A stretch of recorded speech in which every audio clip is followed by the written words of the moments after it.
Physics की class में आज हम यहाँ पर न्यूमेरिकल सॉल्व करेंगे और यहाँ पर ये जो हमने न्यूमेरिकल लिया है ये आपका बोर्ड एग्ज़ाम के लिए मोस्ट इम्पॉर्टेंट है। कई बार आपका बोर्ड एग्ज़ाम में रिपीट हुआ है क्वेश्चन, तो ये इम्पॉर्टेंट रहेगा, इसको आप बहुत अच्छे से तैयार कर लेना। तो देखो क्वेश्चन क्या है, कह रहा the ratio of length and masses of 3 wire of same material are 3:2:1 and 1:2:3। ठीक है, तो आपके पास रेशियो गिवन में है लेंथ और मासेस का। ठीक है, 3 वायर हैं, तो लेंथ का जो रेशियो है वो आपका 3:2:1 है और मासेस का है 1:3। ठीक है, फाइंड क्या करवा रहा है, कह रहे find the ratio of resistance of these wire.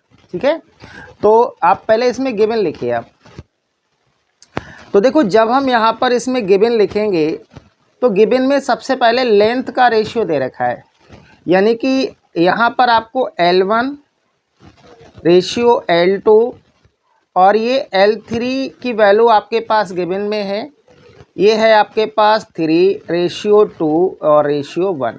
ठीक है, और मासेस की दे रखी है, यानी कि M1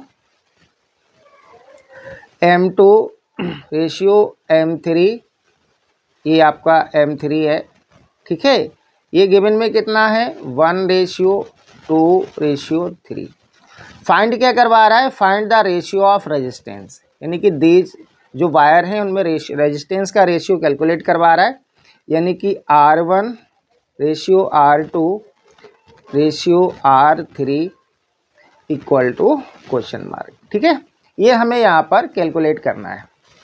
अब देखिएगा रेजिस्टेंस का एक फार्मूला होता है, R इक्वल टू होता है रो L अपॉन में A, ये फार्मूला होता है। अगर हम इसमें L से मल्टीप्लाई और डिवाइड कर दें तो इसको हम लिख सकते हैं रो, देखो L यहाँ पर है, L से आप मल्टीप्लाई भी कर रहे हो तो क्या हो जाएगा L² और इनटू डिवाइडेड बाय क्या आएगा AL आ जाएगा। ठीक है बेटा, अब देखो यहाँ पर ये आपका हो जाएगा रो L² और A इंटू L, यानी कि एरिया इंटू लेंथ, ये आपका वॉल्यूम हो जाता है। ठीक है, A इंटू L क्या हो जाएगा, वॉल्यूम हो जाएगा। अब आपको फार्मूला मालूम होना चाहिए कि डेंसिटी इक्वल टू क्या होता है, मास अपॉन में वॉल्यूम होता है। अगर यहाँ से हम वॉल्यूम निकालेंगे तो क्या आएगा, मास अपॉन में डेंसिटी आ जाएगा, यानी कि ये जो V की वैल्यू है ये आपको यहाँ पुट करनी है। देन R इक्वल टू आएगा रो L² और डिवाइडेड बाय क्या आएगा M अपॉन में D, तो D को आप ऊपर लिख लीजिए इस टाइप से। ठीक है, तो ये फार्मूला बन जाएगा आपके पास। अब यहाँ पर अगर हम बात करें, इफ़ रो एंड D कैसे हैं, कांस्टेंट है, कैसे हैं यहाँ पर कांस्टेंट है, नहीं दिख रहा होगा। ठीक है, देखिएगा इफ़ रो एंड D कैसे हैं, कांस्टेंट हैं, देन R क्या होगा, R डायरेक्टली प्रोपोर्शनल हो जाएगा L² अपॉन में M के। ठीक है, तो इस फार्मूले से हमें ये क्वेश्चन सॉल्व करना है। तो देखिएगा कैसे, यहाँ पर आप फार्मूला बनाइए। पहले रेजिस्टेंस के लिए क्या हो जाएगा, फर्स्ट रेजिस्टेंस की बात करेंगे तो R1 इक्वल टू आएगा L1² डिवाइडेड बाय M1, ऐसे आएगा आपका R2 equal to L2² divided by M2। ठीक है, और ये आएगा आपका R3 equal to L3² divided by M3, ये आ जाएगा। ठीक है, अब हमें R1 R2 और R3 का ही रेशियो कैलकुलेट करना है, तो यहाँ पर आप कैलकुलेट करेंगे R1 डिवाइडेड रेशियो R2 और ये R3, तो इधर क्या आ जाएगा L1² डिवाइडेड बाय M1 और L2² डिवाइडेड बाय M2 और आपका आएगा L3² डिवाइडेड बाय M3। ठीक है, आप वैल्यू देख लेना।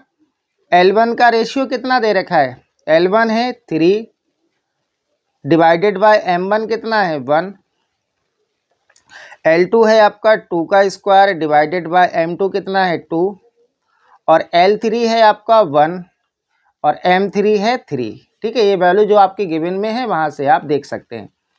तो 3 का स्क्वायर क्या होगा 9 डिवाइडेड बाय 1, और यहाँ 4 डिवाइडेड बाय 2, 1 का स्क्वायर करोगे तो 1 डिवाइडेड बाय 3, या आप इसको क्या लिख सकते हो 9 रेशियो 2 से 4 कैंसिल हो जाएगा 2, और ये 1/3। तो देखो ये आ जाएगा आपके पास R1 divided by R2 divided by R3। ठीक है, या इसको रेशियो बोल सकते हो।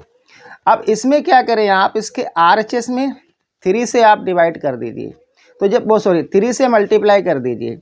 जब आप 3 से मल्टीप्लाई करोगे तो ये कितना आ जाएगा 9 3 जा 27, और ये 3 2 जा 6, और ये आपका देखो 3 1 जा 3 और डिवाइडेड बाय 3, तो ये कैंसिल हो जाएगा, तो ये कितना आ जाएगा 1 आएगा। तो यहाँ से आपका R1 ratio R2 ratio R3। ठीक है, ये आपका इसका आंसर आ जाएगा। तो आंसर कितना आ जाएगा आपके पास, ठीक है, R1 ratio R2 ratio R3, ठीक है, इक्वल टू आएगा 27 रेशियो 6 रेशियो 1। ठीक है, तो ये कई बार क्वेश्चन रिपीट हुआ है, इसको आप बहुत अच्छे से कर लेना, इम्पॉर्टेंट रहेगा। ठीक है।